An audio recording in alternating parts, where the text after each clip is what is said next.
So with writing, how do you attack your creative process? How does that work for you? A lot of times I see things as a movie. I look at things that go on in everyday life, and I think, what could go wrong? How could things get turned upside down? Just strange things that could happen. Once I get an idea for something that takes everybody out of their comfort zone, then I start to think of characters that would enhance it, how to make it interesting. For instance, having a character that everybody wants to slap, that just annoys the hell out of them, or have something like that people really can say, I enjoy that character, I really look up to him. So it's kind of a 1-2 punch. You come up with the storyline and then the characters to enhance it. So when you attack, like you're looking at one, like you're trying to create one particular story as opposed to like just pieces. You're always looking at kind of the big picture. Is that? You tend to think of a movie, or even with books, you could apply it your 3 acts. Your first act is the normal act. The second act, things start to go haywire, and the third act gets more into resolution of whatever your conflict is. So when you first start looking at something, you tend to see the first act, the things people in their comfort zone. And then when you start to think of turning it upside down, that tends to lead into your act 2. And then your act 3 is where all your creativity comes in. Because now how do you undo it? How do you solve it? Or how do you, all the bells and whistles and fireworks that you want to have? So what surprises you about your book writing experience? Probably the biggest surprise was the number of women that have told me they enjoyed the stories.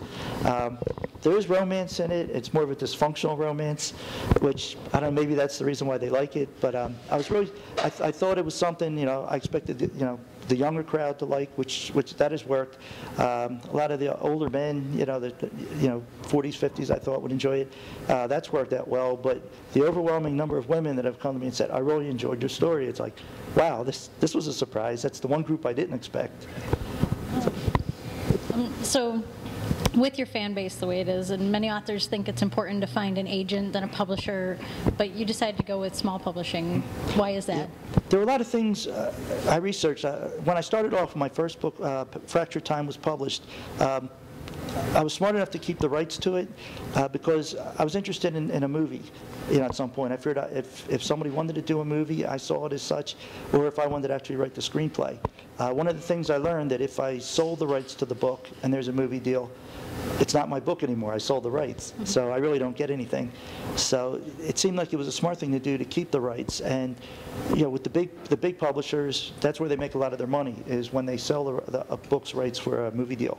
So if I wanted to go with a big press, it wasn't, I'm kissing the movie part goodbye. Yeah. So I'm staying with a small press. It gave me a lot of room to do things, to learn from people, and obviously to keep the rights to the book. And that's turned out to be very beneficial so far. I have a lot of interest in a TV series right now for the Fractured Time trilogy, and that's one of the first questions that comes up.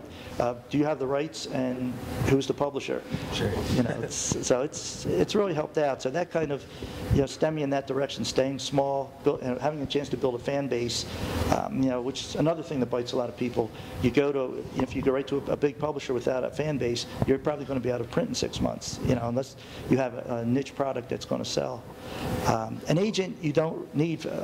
The only time an agent's good is for a big publisher, because that's how they're going to make their money. With a small press, you don't deal with advances. Everything's pretty much what sells is what you get paid for.